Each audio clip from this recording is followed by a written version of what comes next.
ګوره یو ته بسم الله الرحمن الرحیم باب الشهید دا باب دی په بیان د شهید کی شهید فعیل وزن دی امون ویلو د مفعول او د فاعل دواړو په معنی باندې راځي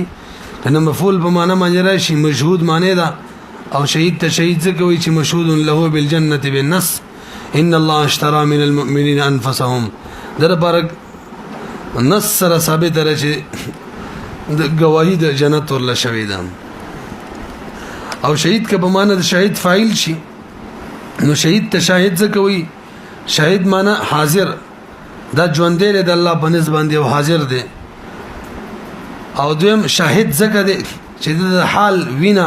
زخم دا به الله په حضور کې گواہی ورکي ځکه شاهد دی او دویم شاهد وته ځکه وي د روح حاضری کې دار السلام ته د نور خلکو به د قیامت پر ورځماني او څلورم بشهادت الحق حين قتل دا ودرې د لوکنه بشهادت الحق باندې او پنځم نمبر شاهد وته ځکه وي چې د روح ثواب سره ثواب ته حاضر شي شهید په درې قسمه دی مولوی صاحب متوجه شي یو دنیوي او اخروی دواړه شهید دي یو صرف اخروی شهید دی یو صرف دنیوي شهید دی دنیوي اخروی دواړه شهید هغه چې د الله د رضا لپاره د الله د دین د بلندۍ لپاره جنگ کوي مرشي دنیا په لحاظ سره شهید دی خپل حکم به جاری کیږي چې غسل به وته نه ورکو اخروی لحاظ سره شهید دی عند ربهم يرزقون کم درجات د شهید دی وته ملاويږي او بل صرف اخروی شهید وي دنیوي نه لکه د عام آفاتو کې ملشي دیوال پر ورځيږي اور سمدستي چې څوک ملشي اور کې وسوځي کمر نه راو ورځيږي او بو کې ملشي زلزلو وغيرها کې بمونو کې دا اخروی شهید دی غسل به وته ورکو بمونو هغه ما یادوي کا نه دا غسل ورکو او بل صرف دنیوي شهید دی صرف دنیوي مظلوم ملشي یا په جهاد کې ملشي خو د الله د رضا نه تي نه دسی وایا په جهاد کې ملشي د الله د رضا نه تي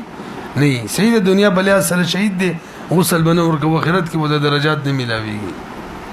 نو مجموعي تور څو قسم شو درې اوس راځي اخروی شهید بیان راته کوي اخروی شهید دنیوي شهید وما چې چاته غسل ورکول نشته لري درې نوعې دي من قتله المشركون مشرکان چې څوک ملکی یعنی کافر ملکی یا باغین ملکی یا قطاع الطريق ملکی دویم د جنگ بځای کې ومندل شي او د زخم اثرات پیوي یعنی د سترګو یا د غوګونو نه ویني روانه دا د زخم اثرات دي یا نور بدن کم ځای ویني او کله پوزي خلی یا د دبر نه ویني روانه به د اثرات د زخم نه دي نو د بدن د نورو کوم حصے نه روانه یا د سترګو غوګونو نه د زخم اثرات دي دوا دریم منځان پوهه کې دا اهم دي یو سړی مسلمانانی ملک ظلمن بغیر ظلمن معنا زانی محسن نه دی او نه قاتل دی او نه مرتد دی نو مسلمانان ملک ظلمن او په قتل عمد سره ملکی یعنی چې ابتداء دیت لازمی کی دغه مړ نه یعنی ابتداء چې قصاص راځي بچا کی قتل عمد کی نو د سی بوایو کا مسلمانان ملکی ظلمن ملکی او په قتل عمد باندې ملکی په دغه صورت کې دا هم دنیوي شهید دی غسل بوته نه ورکول کیږي نو په دې دماکو کې چمړ شي دا مسلمان مړو کنه قتل عمد سره د خبم دې لپاره یې کیو یا چې د خلکو خپل منځ کې عامي ورانی پټو وغیرہ باندې اورا شبل ملکی د مرګ حق وي ورسره نو ظلمن ملکو قصدن ملکو قتل عمد سره نو بس د دنیوي شهید دی غسل بوته نه ورکول کیږي تاسو پوهیږئ اوس کچری شب عمد عمل شو یا قتل خطا شب خطا یعنی کم کې شډاریک دیت لازمیږي په دغه صورتونو کې بدا اخروی شهید وی سیدا خو دنیوي نه دی غسل به وته ورکو پوه شئ به وګورئ تا الشهيد من قتله المشركون وجد في المعركة وبه أثر الجراحة او قتله المسلمون ظلما ولم يجب بقتله دية لاندې لیکلي مبتدأت ابتداء دیت نوي که امتحان دیت ویم خیر دی لکه پلار را پاتې کی زوی ملک قصدن قتل عامت سره دلتم قصاص نشته دیت دی خدا دیت ابتداء نه دی ځکه اصل قصاص دی قصاص نشته نو دیت براشي دلتم دا دنیوي شهید دی کا هغه قتل خطا وغیرہ کی بس به بغا اخروی شهید دی دنیوي بنوي یا په یو محله کې مسلمانانو په محله کې پروت دي او قاتل نه دی معلوم دی وخت کې چون کې دیت وی ابتداء نو په دې صورت کې هم اخروی شهید وی دنیوي بنوي حکم یې سره دویم نمبر د دنیوي شهید حکم فیکفن یو ويصلى عليه دعاء لازم د حناف مسلک دی ولا يغسل غسل بوتنه ورکو منذ بكو کنه بكو نو دو قسم احاديث دي یو حدیث د حضرت جابر رضی الله تعالی عنہ دی او نوعی کې نفی ده او بل نور احادیث دي د نور صحابه هغه کې اثبات دی ښا چې مونږ به پکو باندې هشه ټول لیکل شوی دي او په شهدا باندې منځونه شوی نو دا جابر رضی الله تعالی عنہ په حدیث کې دي چې مونږ پینشتا د نور صحابه په کې شتا جابر رضی الله تعالی عنہ حدیث نافی دی او د نور صحابه حدیث مثبت دی او قاعده ده چې عمل په مثبت باندې چې دا اولاوي ځکه مونږ وایو مونږ به پکو اوس دا د اصول فقه بحث دی مثبت چاته وي نافی چاته وي وګوته کې دی مثبت هغه دلیل ته ویل کېږي چې امر زائد ثابتې او نافی هغه دلیل ته ویل کېږي چې امر زائد نفي کوي پوه شئ مثبت او نافی کې چې مقابله راشي چاله به ترجیح ورکو دلته ویل چې مثبت لبه ورکو مطلقاً دا سنه د وخت شی وته کا لکه اوس حدیث د بریره رضی الله تعالی عنہ وتا سیاد وی چې کله دی خاون کله چې دا خپل مولا عائشه رضی الله عنها آزاد کړله خیریت قوت میلاو شو د نکاح ختم کړله خپل د دې خاون دغه وخت آزاد او غلامو نظم احنا فرایدار چې دغه وخت د دې خاون آزادو شوافی وی غلامو ځکه موږ وایو چې خاون آزاد وي او غلام می نکاح ختمول شي هغه وایي چې آزاد ویني شي او غلامي ختمول شي نکاح نو هغه کوم احادیث راوړي هغه نافي دي ځکه مخکې نه خو یقیني تور غلامو حضرت مغیث خو چې کله بریره رضی الله عنها آزادېدل دی وخت څنګه وو نو کوم حدیثونو کې چراغلی چې دی وخت آزاد او امر زائد رااله مثبت شو کنه شو او امام شافعی رحمه الله وی چې نه دغه وخت غلامونو دا امر زائد نفي کوي نو موږ حناف په مثبت عمل کړی دلته پوه شو لیکنه دي ورځ موږ د حناف علماء عمل کله په مثبت او کله په نافي دلته په مثبت دي د ممنی رضی الله تعالی عنہ حدیث چې دی دا غي د نکاح مسله چې هغه صلی الله علیه وسلم نکاح کول احرام کیو کنو دوه قسم روایت دي یقیني تور نبی اسلام احرام کیو دا ولنا خدای سره چې نکاح کوله احرام کیو کنه مونږ وي وسم لا احرام کیو او شافعي وینه وس احرام لري کړو ودرېګه د خوب د نلال شي تا ته متا ته دې بار د خوب دی لري شي تاسو پیږی کنه شافعي وای دی وخت احرام لري کړو حلال شوی نو مونږ وي په احرام کې مونږ په نافي عمل کوو ځکه اول نه احرامو هغه وي هغه په مثبت عمل کې احرام لري کړو امر زائد ثابت کوم مونږ وي نیو لري کړی لاو نو په دې حدیث کې مونږ په نافي عمل او مخکې په مثبت کړو اوس راته څه قاعده کلیه و خایه په مثبت نافي کې به بچا عمل کوو پوه شئ به نو قاعده ده د مولوی صاحب توجه جی دا نافي چې دی دا مقابل د مثبت راضي کنه راضي نو مسله ده کچری دی نافی کی سوا د استصحاب الحال نه بل څه دلیل نو نو دا د مثبت مقابل نه جوړیږي یعنی صرف دا دلیلو مثلا نبی علیہ السلام مړه مخکنه احرام کیونه وسبمی یو یا بری رضی الله عنها خاون مخکې نه غلامون بس وس بمی نور څه علامات نشته د نافی لپاره څه دلیل نشته نافی تقیا دلیل ته نه وواله بس صرف دومره و چې مخکې د سی وسم د سی دی په دغه صورت کې دا مقابل مثبت نه جوړیږي ترجیح مثبت لئی پویږي په نو موږ ځکه په حدیث د بریره رضی الله عنها کې مثبت له ترجیح ورکړه چې الته دغه خاون غلام او د منیز دلیل نه پوه شي دویم کچري نافی داسې و چې دی د استصحاب الحال نه علاوه د لپاره مستقل دلیل مو نبی به د مقابل د مثبت جوړیږي او به ګورو ترجیح صورتونه کې چې کوم قوي حدیث ته غیله عمل بغي به عمل کوو کوم قوي دلیل دی بغي به عمل کوو وای نه شوي لکه حدیث د مؤمنه رضی الله عنها کې امام شافعي رحمه الله مثبت هغه مثبت وی چې حلال شوی او موږ نافي چې نه احرام کېو خودل تنافي سره دلیل شته کنه د احرام خپل کپڑے دي خپل شکل صورت هيئت دي د څوک چې وي په احرام په حالت کې وغه د هيئت کتل زکه د خبره کوله مستقل دلیل شو کنه دا دواړه په دغه وخت کې چې کله نافي تکیا دلیل توهلی دا د مثبت مقابل او معارض جوړیږي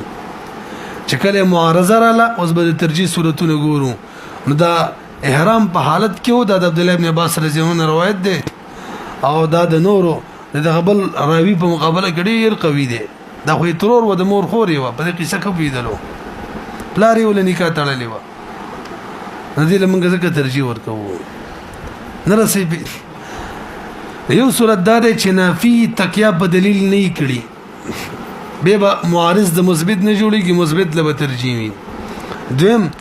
نافي تکیا په دلیل کړي به معارض د مثبت جوړيږي ترجیح صورت به ګورو دریم د نافي حال مشتبه دی نبی به منګورو تفتیش وکاو کچري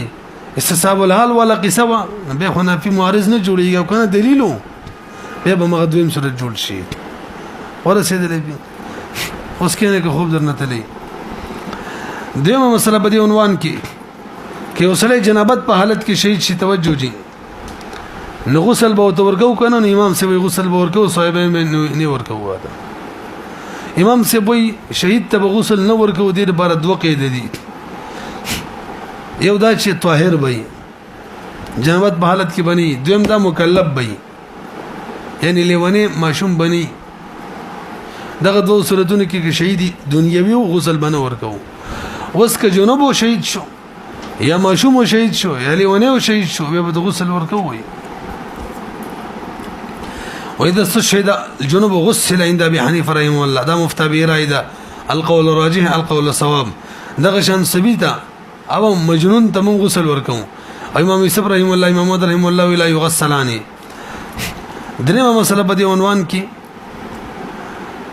الکه د شهید نبوي نه وینځوخه کپڑے بم دي نو باسو ها کم کوټ موټه چولې دي